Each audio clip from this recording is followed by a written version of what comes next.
The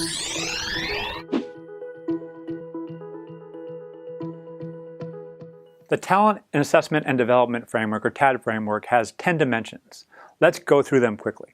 Number 1, skills. Number 2, behaviors. Number 3, experiences.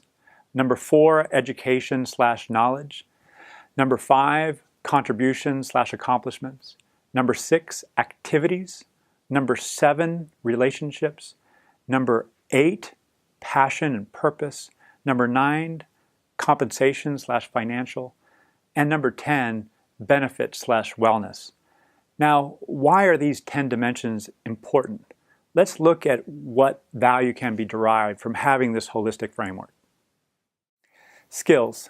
Skills are the technical skills by which to do a particular job, like programming in R or Python, for example. They are distinct from behaviors.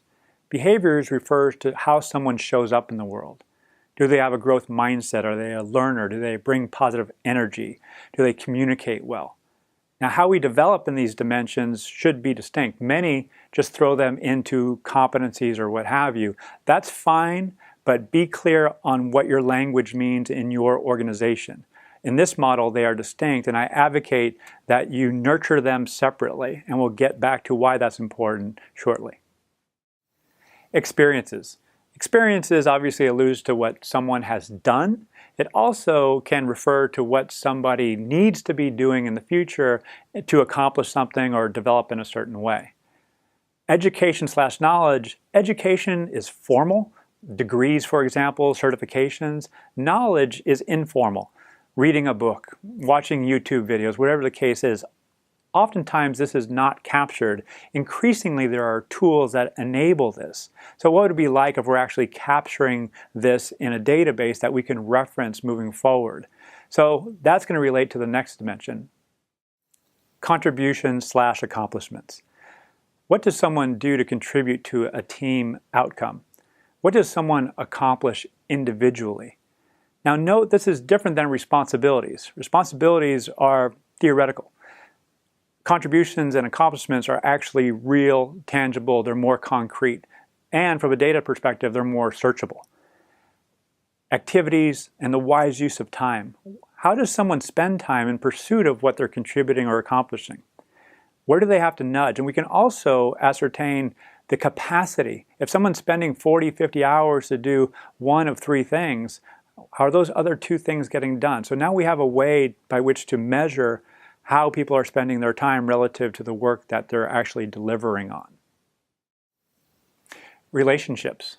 What relationships does someone have or need to have to get certain work done?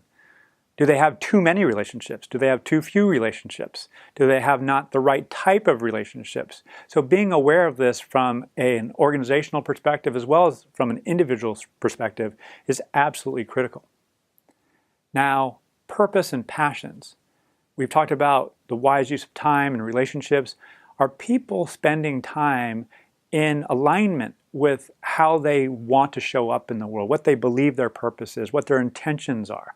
So if we document this, and if an individual documents this, we can have clarity in terms of not only what someone can and should be doing in the near term, but where they want to go moving forward. Compensation/financial. Now, from an organizational perspective, how much am I willing to pay to get that work done that identified in contributions/accomplishments?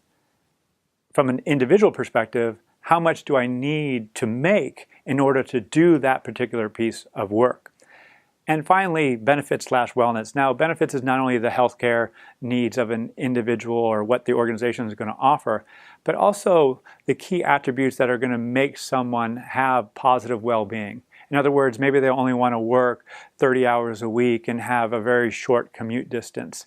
Being very conscious of what an organization is offering and what an individual is willing to put up with or what they actually need as non-negotiable is absolutely critical. So these are the 10 dimensions of the Talent Assessment and Development Framework.